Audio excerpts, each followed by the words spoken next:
Hello everyone, welcome back to our channel with a new video. आज के इस lecture में हम लोग फॉर लूप को डिस्कस करेंगे कि फॉर लूप हमारे पास पाइथन के अंदर क्या होता है।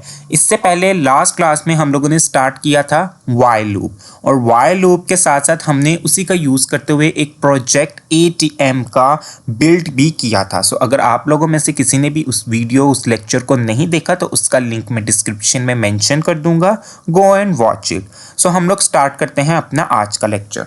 फॉर लूप बेसिकली हमारे पास कंट्रोल फ्लो स्टेटमेंट ही है जो क्या काम करता है, फ्लो को कंट्रोल करता है। फ्लो के जो टास्क हमने मल्टीपल्स टाइम रिपीट करवाना है, सिर्फ लूप उसी के अंदर चलता रहेगा, और ये एक सीक्वेंस के अंदर आइट्रेशन के तौर पर वर्क करता है। अब आइट्रेशन क्या है उसको भी हम लोग डिस्कस करते हैं। सीक्वेंस से मुराद है लिस्ट, टपल, स्ट्रिंग या फिर रेंज के अंदर ये वर्क करता है। रेंज हमारे पास एक बिल्ट इन फंक्शन है जिसको हम लोग साथ में यूज भी करेंगे। तो आइट्रेशन कहते हैं कि अगर हमारे पास लिस्ट के अंदर मल्टीपल्स एलिमेंट्स हैं तो उन मल्टीपल्स एलिमेंट्स को वन बाय वन आउटपुट में एग्जीक्यूट करवाने के मेथड को हम लोग आइट्रेशन या आइट्रेट कहते हैं। सो फॉर लूप का सिंटेक्स देखते हैं, बहुत ही सिंपल सिंटेक्स है। हम सबसे पहले फॉर कीवर्ड का यूज करते हैं।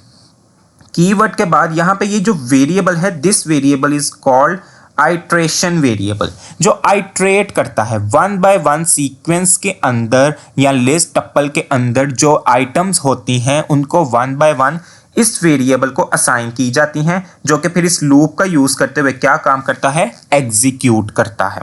फॉर एग्जाम्पल यहाँ पे मेरे पास एक लिस्ट के अंदर 3 एलिमेंट्स हैं, 1 2 3, ये मेरे पास 3 एलिमेंट्स हैं लिस्ट के अंदर। अब मुझे इनको वन बाय वन आउटपुट में डिस्प्ले करवाना है, तो टास्क मेरा यही है कि वन बाय वन ये आउटपुट में डिस्प्ले होने चाहिए, क्योंकि सिंपली जब हम लिस्ट को ही एग्जीक्यूट करवाते हैं तो वो हमारे पास इसी तरह लिस्ट की फॉर्म में ही आउटपुट में डिस्प्ले होती है, लेकिन फॉर लूप का यूज करते हुए ये हमारे पास सिंगल लाइन में यहाँ पे डिस्प्ले होगी। तो इसी टास्क को परफॉर्म करने के लिए हम फॉर लूप का यूज करते हैं। तो ये जो वन सीक्वेंस के अंदर एक आइटम है, ये वन, ये इस वेरिएबल को असाइन कर दिया जाएगा। फिर जैसे ही वन आउटपुट में डिस्प्ले हो जाएगा, फिर वो देखेगा कि नेक्स्ट आइटम अभी मौजूद है, तो फिर 2 इस वेरिएबल को असाइन कर दिया जाएगा। जैसे ही 2 भी प्रिंट हो जाएगा, फिर 3 इस वेरिएबल को असाइन कर दिया जाएगा।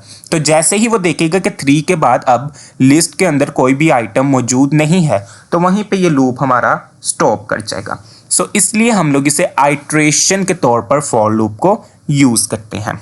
यहाँ पे वेरिएबल के बारे में भी बताया गया है, जो करंट वैल्यू को उस सीक्वेंस के अंदर जो मौजूदा वैल्यू होती है उसको होल्ड करके रखता है।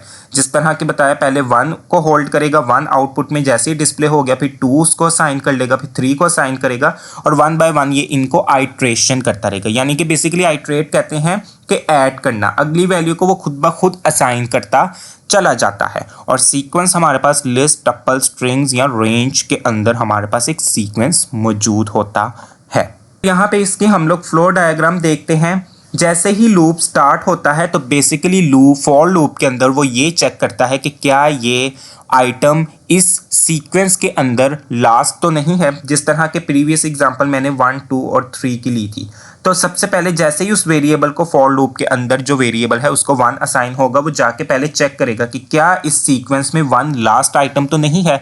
अब चूंकि लास्ट आइटम तो 1 नहीं है, आगे ये 2 आइटम्स भी पड़ी हुई हैं, तो फिर क्या है, यहाँ पे ये कंडीशन हो जाएगी फॉल्स, कि वो चेक करेगा क्या लिस्ट के अंदर ये लास्ट आइटम 1 है, तो नहीं, 1 तो नहीं है क्योंकि टोटल 3 आइटम्स हैं, तो फिर ये कंडीशन हो गई फॉल्स। फिर वो 1 को क्या करेगा, आउटपुट में डिस्प्ले करवाएगा, 1 आउटपुट में डिस्प्ले हो जाएगा।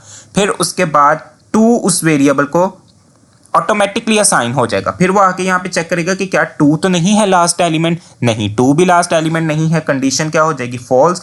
अब यहाँ पे 2 डिस्प्ले हो जाएगा। जैसे ही उसको 3 एलिमेंट मिल जाएगा, अब वो यहाँ पे आके चेक करेगा कि क्या 3 लास्ट एलिमेंट तो नहीं है। अब चूंकि 3 लास्ट एलिमेंट है, उसके बाद आगे कोई भी एलिमेंट नहीं है, तो 3 प्रिंट होने के बाद ये लूप क्या है, हमारे पास ट्रू होगा कि हाँ, अब 3 के बाद इस लिस्ट के अंदर इसका कोई भी और सीक्वेंस मौजूद नहीं है। तो वहाँ पे ये कंडीशन हो जाएगी ट्रू। जैसे ही ट्रू कंडीशन होगी, फिर हमारे पास ये लूप जो है वो स्टॉप कर जाएगा। तो इस तरह से फॉर लूप हमारे पास वर्क करता है। अब इसी अपनी एग्जांपल को हम जुपिटर नोटबुक पे इंप्लीमेंट करके देखते हैं। So let's move to Jupyter notebook. So यहाँ पे हम अपना फॉर लूप स्टार्ट करते हैं और अपनी प्रीवियस एग्जांपल को ही यहाँ पे हम लोग डिमॉन्स्ट्रेट करते हैं। यहाँ पे मैंने लिस्ट की फॉर्म में 1, 2 और 3 ये 3 एलिमेंट्स ले लिए हैं। अब फॉर लूप का जो सिंटैक्स है वो यही हम लोगों ने फॉलो किया था कि सबसे पहले फॉर कीवर्ड का यूज करते हैं, उसके बाद यहाँ पे हम कोई भी आइट्रेशन के लिए कोई भी वेरिएबल यहाँ पे हम लोग डिफाइन कर सकते हैं, वो चाहे आप ANYZIX ले लें या फिर कोई बड़े लेटर्स में ले लें, कोई भी यहाँ पे एलिमेंट हम लोग यहाँ पे वेरिएबल यूज कर सकते हैं। मैंने यहाँ पे मुख्तसर वक्त के लिए आई को यहाँ पे वेरिएबल डिक्लेयर किया है। मुख्तसर वक्त क्यों मैंने कहा है, क्योंकि जब तक इस सीक्वेंस के अंदर तमाम तर एलिमेंट्स आउटपुट में डिस्प्ले नहीं हो जाते ये आई वेरिएबल वर्क करता रहेगा। ये परमानेंटली यहाँ पे हमने नहीं लिखा, इसको हम लोग टेम्परेरी वेरिएबल भी कह सकते हैं और इनिशिएट वेरिएबल के लिए भी इसको हम लोग यूज करेंगे, सॉरी आइट्रेट के लिए। उसके बाद यहाँ पे इन हम लोग मेंबरशिप ऑपरेटर का यूज करते हैं, क्योंकि जिस सीक्वेंस के अंदर हम लोग ने वैल्यूज इस आई वेरिएबल को 1 by 1 असाइन करनी है वो हमारे पास SEQ वाले वेरिएबल के अंदर ये मौजूद है लिस्ट की फॉर्म में, तो इसलिए इन हम लोगों ने मेंबरशिप ऑपरेटर को पढ़ा था। और यहाँ पे अब मैं प्रिंट करवाऊंगा, उसके बाद यहाँ पे एंड पे हम कॉलन लिखेंगे और कॉलन के बाद एंटर प्रेस करेंगे तो ऑटोमेटिकली वो यहाँ पे आइडेंटेशन दे देगा हमें, जिसे इंडेंटेशन भी कहते हैं, जो कि ये लूप्स के लिए या फिर कंडीशनल स्टेटमेंट्स में ये वर्क करती हैं। उसके बाद यहाँ पे अब मैं आई को प्रिंट करूंगा, क्योंकि सीक्वेंस को मैं यहाँ पे प्रिंट नहीं करूंगा, यानी SEQ को यहाँ पे मैं आई को प्रिंट करवाऊंगा, क्योंकि अब जो इस लिस्ट के अंदर तमाम तर एलिमेंट्स हैं वो 1 by 1 आई को असाइन होते जाएंगे, तो इसलिए आई की यहाँ पे 1 by 1 वैल्यूज मेरे पास आउटपुट में डिस्प्ले होंगी।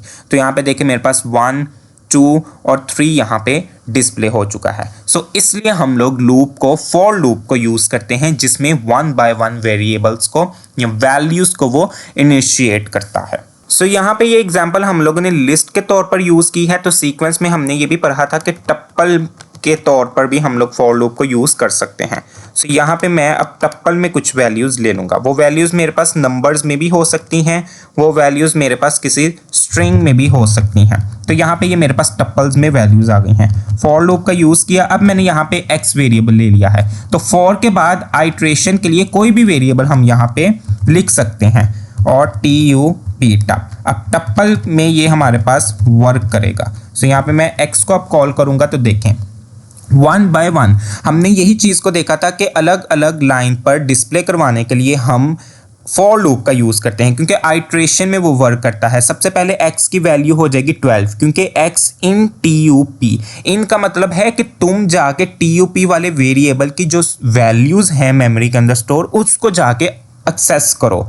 तो x सबसे पहले 12 को एक्सेस करेगा, 12 यहाँ पे प्रिंट हो जाएगा। 12 के बाद वो x जो है वेरिएबल देखेगा कि हाँ अभी टप्पल के अंदर और भी वैल्यूज मौजूद हैं, फिर वो क्या करेगा 12 से नेक्स्ट वाली वैल्यू को एक्सेस कर लेगा। तो x की वैल्यू यहाँ पे हो जाएगी 3, फिर जैसे ही 3 भी प्रिंट होगा फिर वो लूप चलेगा। यानी कि लूप्स हमने पढ़ा ही इसलिए था कि जो मल्टीपल्स हमारे सेम टास्क को आउटपुट में डिस्प्ले करवाने के लिए हम लोग लूप्स का यूज करते हैं। यानी इसी टास्क के अंदर ये मैंने प्रिंट स्टेटमेंट के अंदर x लिखा ही इसलिए है कि वो इन वैल्यूज को, अब मेरे पास यहाँ पे वेरिएबल भी एक ही है और उस वेरिएबल के अंदर मेरे पास वैल्यूज मल्टीपल्स हैं, लेकिन मैं एक ही वेरिएबल के अंदर मल्टीपल्स वैल्यूज को मल्टीपल्स टाइम 1 by 1 आउटपुट में डिस्प्ले करवाना चाह रहा हूँ, तो फिर हम लूप्स का यूज करते हैं कि वो मल्टीपल्स टाइम रिपीट करता रहता है। तो यहाँ पे अब हमने टप्पल्स के साथ इस लूप को यूज किया था। यहाँ पे हम अब स्ट्रिंग के साथ भी लूप को यूज कर लेते हैं। अब मैं अगर यहाँ पे वेरिएबल डिफाइन ना भी करूँ, जिस तरह यहाँ पे मैंने टप्पल के लिए वेरिएबल डिफाइन किया था, लिस्ट के लिए हमने यहाँ पे वेरिएबल डिफाइन किया था, लेकिन अगर यहाँ पे स्ट्रिंग के लिए मैं वेरिएबल डिफाइन ना भी करूँ तो फिर भी लूप हमारे पास चलेगा। यहाँ पे मैंने डायरेक्टली लूप का सिंटैक्स फॉलो किया। अब यहाँ पे मैंने CH इन आइट्रेट वेरिएबल के लिए मैंने CH यहाँ पे वेरिएबल असाइन किया है, तो कोई भी वेरिएबल असाइन कर सकते हैं। उसके बाद में यहाँ पे अब इनके बाद मैं वेरिएबल नेम नहीं बल्कि डायरेक्टली स्ट्रिंग के अंदर वैल्यू दूंगा। सो यहाँ पे मैंने लिख लिया पाइथन। अब स्ट्रिंग के ऊपर ये वर्क कैसे करेगा, दोबारा से मैं यहाँ पे प्रिंट करूंगा CH। तो अब यहाँ पे मैं पाइथन के साथ ये वर्क कैसे करेगा, बेसिकली स्ट्रिंग के अंदर वो हर एक करैक्टर को अलग अलग लाइन पे आउटपुट में डिस्प्ले करवाएगा। तो ये देखें यहाँ पे तो पाइथन मैंने एक ही लाइन पे लिखा था, लेकिन फॉर लूप ने क्या किया है उसको अलग अलग लाइन पे डिस्प्ले करवाया है। तो इस तरह से हमारे पास ये फॉर लूप वर्क करता है। मैं ये टप्पल को ही प्रिंट करवा दूँ, तो यहाँ पे for x in TUP, then यहाँ पे मैंने लिख दिया प्रिंट TUP। तो यहाँ पे देखें, अब ये आउटपुट मेरे पास 3 टाइम्स क्यों आई है, क्योंकि यहाँ पे TUP वेरिएबल के अंदर टप्पल्स के फॉर्म में जो एलिमेंट्स मौजूद हैं वो टोटल हैं 3। तो x को जब 1 बाय 1 एलिमेंट असाइन होगा, जब पहली बार 12x को असाइन होगा वो होगा तो TUP वेरिएबल के अंदर से ही, तो वो क्या करेगा, TUP वेरिएबल को 3 टाइम उसने सबसे पहले एक बार उसने पूरी के पूरी TUP को डिक्लेयर करवा दिया। फिर x को नई न्यू वैल्यू असाइन हो जाएगी, x वैल्यू इस टप्पल के अंदर से 1 बाय 1 असाइन करेगा खुद को, लेकिन आउटपुट में डिस्प्ले वही होगा जो हमने यहाँ पे प्रिंट फंक्शन में लिखा होगा। अब चूंकि फॉर लूप के अंदर ये प्रिंट फंक्शन है, ये बॉडी है फॉर लूप की, तो इसलिए वो टप को 3 टाइम्स मल्टीप्लाई कर रहा है, क्योंकि x को जो है वो टोटल 3 वैल्यूज असाइन की गई थी। तो इस तरह से हमारे पास ये लूप वर्क करता है। उसके बाद जो हम लोगों ने रेंज फंक्शन देखा था उसका यूज़ करते हैं। Range basically built in function है जो हम नंबर्स के लिए यूज़ करते हैं। सो यहाँ पे भी मैंने x वेरिएबल ले लिया इन, अब यहाँ पे रेंज फंक्शन लिखेंगे और इसके पैरेंथेसिस में आर्ग्यूमेंट्स जाते हैं स्टार्ट और एंड। स्टार्ट यानी कि कौन से नंबर से शुरू करना है, तो मैंने यहाँ पे 0 नंबर लिख दिया और यहाँ पे मैंने 11 नंबर लिख दिया। देन यहाँ पे कॉलन आएगा और कॉलन के बाद मैं यहाँ पे स्मॉल में लिखेंगे हम, ओके, मैं यहाँ पे x को कॉल करूँगा, तो मेरे पास ये 0 to 10 टोटल जो है वो यहाँ पे नंबर्स आउटपुट में डिस्प्ले हो जाएंगे। सो ये स्टार्टिंग नंबर हम बताते हैं और कॉमा के बाद एंडिंग नंबर। अब एंडिंग नंबर मैंने यहाँ पे 11 बताया है, लेकिन यहाँ पे ये 10 पे ख़त्म हो रहा है। सो एंडिंग नंबर हम लोग हमेशा एक ज़्यादा +1 करके बताते हैं। अगर मुझे 10 तक नंबर्स डिस्प्ले करवाने हैं तो फिर मैं 10 + 1 11 यहाँ पे लिखूँगा। ओके, अगर मुझे 9 तक करवाने हैं तो फिर मैं यहाँ पे 9 + 1 10 लिखूँगा, तो मेरे पास 0 to 9 यहाँ पे डिस्प्ले हो जाएंगे। अगर मुझे 0 ऐड नहीं करना तो हम यहाँ पे फिर 1 से स्टार्ट करेंगे और 1 से 10 तक अगर डिस्प्ले करवाने हैं तो फिर 10 + 1 11 तक मैं यहाँ पे लिखूँगा, तो 1 to 10 मेरे पास ये डिस्प्ले हो जाएंगे। तो इस तरह से हमारे पास ये फॉर लूप वर्क करता है। आई होप कि ये फॉर लूप की आपको अंडरस्टैंडिंग आई होगी। बेसिक सी चीज़ें अभी हमने इसमें अंडरस्टैंड की हैं कि टप्पल, लिस्ट, स्ट्रिंग और रेंज बिल्ट इन फंक्शन पे ये फॉर लूप किस तरह से वर्क करता है। फॉर लूप का फ्लो डायग्राम हम लोगों ने देखा है, इन्हीं की प्रैक्टिस ज़रूर करना, आप लोगों के लिए ये बहुत ज़्यादा बेनिफिट रहेगा। सो नेक्स्ट वीडियो में मुलाकात होगी जिसमें हम लोग फॉर लूप के डिफरेंट मेथड्स को कवर करेंगे प्रैक्टिकल क्वेश्चंस के साथ। So thank you so much for watching. अगर आप लोग मेरे चैनल पे नए हैं तो इसको सब्सक्राइब करें, लाइक करें, शेयर करें और कमेंट करना मत भूलिएगा। Bye bye.